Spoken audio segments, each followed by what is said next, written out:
Before we get into it, please don't forget to give the video a thumbs up if you enjoy it, and also don't forget to subscribe with the little button down here, one of the sides. Apple TV Plus is Apple's streaming service that you may or may not have heard of, considering its launch was a little weak. And it was only really available on Apple devices to begin with: iPhone, iPad and Apple TV, and of course Mac and MacBook, etc.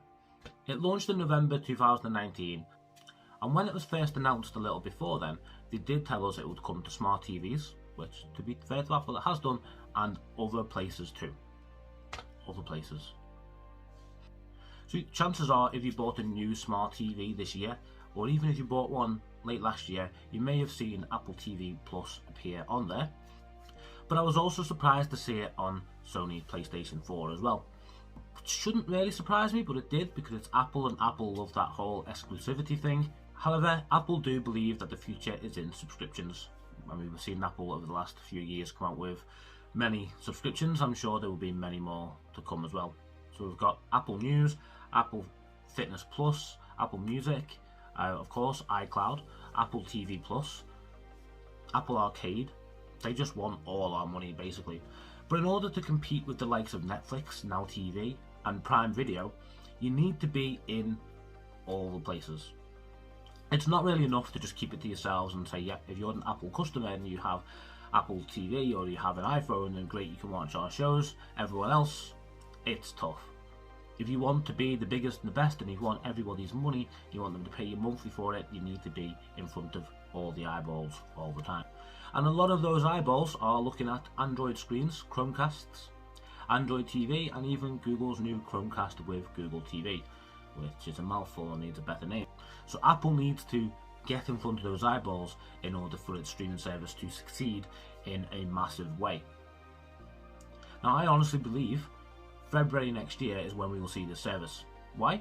Well, when Apple TV Plus launched, if you bought an Apple device, you got 12 months free, which is great. That takes us up to November this year. We're now in December, and a few weeks ago, Apple announced that they're going to extend that until February.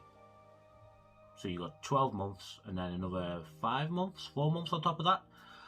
It's not like Apple to just give you something for free, which makes me think they're waiting on something. Now, chances are, I reckon between now and February, we're probably going to see more big shows and a couple of films launch on Apple TV Plus. And then films and TV shows are probably being set back thanks to COVID. I'm sure you've heard of COVID, right? So come February, when these new TV shows or films arrive, they're going to want to push that out to a wider audience. So expect to see the Apple TV Plus hit Play Stores with a cast button, hopefully, early next year. Now, I'll say hopefully with the cast button because Apple Music was a bit slow. So you got some time free when you bought an Apple device. You got some Apple Music for 3 months, I think it was, when it launched. And then the app came to Android, which was the first time Apple have ever made an app for Android other than the switching app to help you switch and abandon Android and go to iOS. So that was big news, but it was a bit crap. But then after a few months of being on Android, they added the cast button, so you were able to listen in other places other than just headphones and on your phone. You were able to send it to Chromecasts and smart speakers, and it was a welcomed addition to the software. And again, even though Apple shared no numbers on this, I imagine that has contributed to the growth of Apple Music. And most people, if you've got any sense, are using something else, something better. Now, don't get me wrong, the launch of Apple TV Plus might not have been anything spectacular. However, they have got some really good top quality shows on there. Apple TV Plus is a premium service. It's not like Netflix and Amazon Prime, where you're only streaming half original content and half old shows that you've seen somewhere else or can go and watch somewhere else.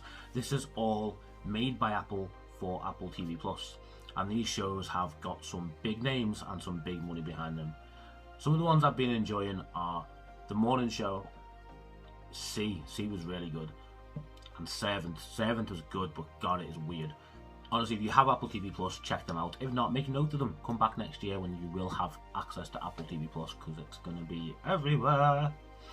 I will say though, the shows all seem to have the running theme of you need to persevere through the 2 first episodes to get to the good bits, and once you're in, it really looks enjoyable. There's some other shows that I've not checked out on there yet that look pretty good, and if you've got kids, then you probably should watch Helpsters, because I mean, it's catchy. Helpsters! I enjoy it too, but it's for the kids. Thank you for watching this video. If you've already checked out Apple TV Plus, let me know what your favourite shows are down in the description below, so we can all share and enjoy them when Apple TV rolls out to the masses. And don't forget to give this video a thumbs up and subscribe if you haven't already. Thank you.